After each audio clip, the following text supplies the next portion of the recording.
முக்கிய செய்தி: துணைவேந்தர்கள் நியமன அதிகாரம் தொடர்பான வழக்கை உச்சநீதிமன்றத்திற்கு மாற்றக் கோரிய மனு மீது மே 26 விசாரணை நடப்பதாக செய்தி வெளியாகியிருக்கிறது.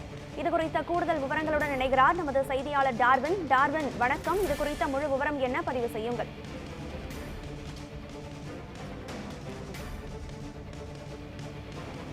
மாநில அரசுக்கு வழங்குவது, பல்கலைக்கழகங்களின் வேந்தராக தமிழக முதல்வரை நியமிப்பது தொடர்பாக உள்ளிட்ட ஒரு 10 அம்சங்கள் அடங்கிய ஒரு மசோதா என்பது தமிழ்நாடு ஆளுநருக்கு ஒப்புதலுக்கு அனுப்பப்பட்ட நிலையில் ஆளுநர் காலம் தாழ்த்தி அந்த மசோதா மீது நடவடிக்கை எடுப்பதாக இருந்தது. குறிப்பாக பார்த்தோம் என்றால் பல்வேறு மசோதாக்களை குடியரசுத் தலைவர் ஒப்புதலுக்காக அனுப்பி வைத்திருந்தார். இதனை எதிர்த்துதான் உச்சநீதிமன்றத்தில் தமிழக அரசானது வழக்கு தொடுத்திருந்தது.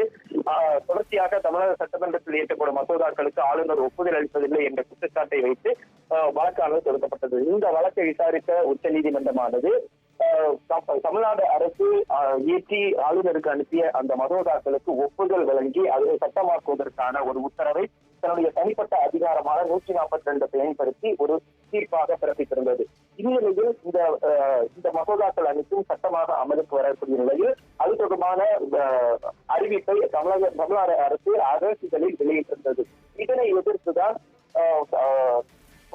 திருநெல்வேலியை சேர்ந்த வெங்கடாஜலபதி என்பவர் சென்னை உயர்நீதிமன்றத்தில் ஒரு வழக்கை தொடுத்திருந்தார். குறிப்பாக இந்த துணைவேந்தர்களை நியமனம் செய்வதற்கு ஆளுநருக்கான அதிகாரத்தை மாற்றிய பிறகு எதிர்ப்பு தெரிவித்து அந்த வழக்கு தொடுக்கப்பட்டிருந்தது.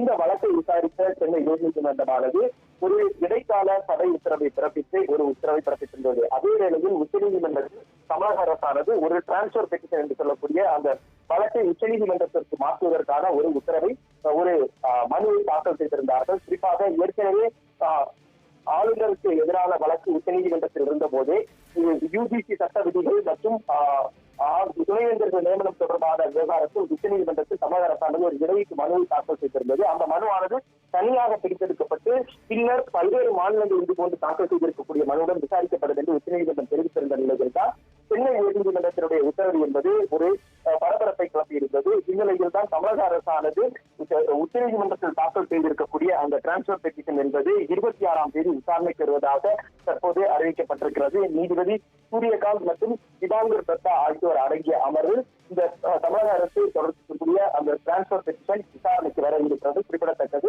அன்றைய தினம் இது தொடர்பான வாதங்கள் என்பது வைக்கப்பட இருக்கிறது. குறிப்பாக ஏற்கனவே இடைக்கால உத்தரவு பிறப்பிக்கப்பட்டிருந்த நிலையில் இந்த மனுவானது இன்ஃபெக்ஷியஸ் என்று காலாவதியாகி விட்டதா உள்ளிட்ட கோணத்திலும் நாம் பார்க்க வேண்டியது இருக்கிறது. எனவே 26ஆம் தேதி வழக்கு பட்டியலிடப்பட்டிருக்கக்கூடிய நிலையில் இது ஒரு முக்கியமான ஒரு வழக்காக பார்க்கப்படுகிறது. எனவே உச்சநீதிமன்றமே சட்டத்தை அமல்படுத்தி இருக்கக்கூடிய நிலையில் அதற்கு உயர்நீதிமன்றம் ஒரு இடைக்கால தடை விதித்திருப்பது என்பது பல்வேறு சட்ட கேள்விகளை எழுப்பியிருப்பதனால் இந்த வழக்கு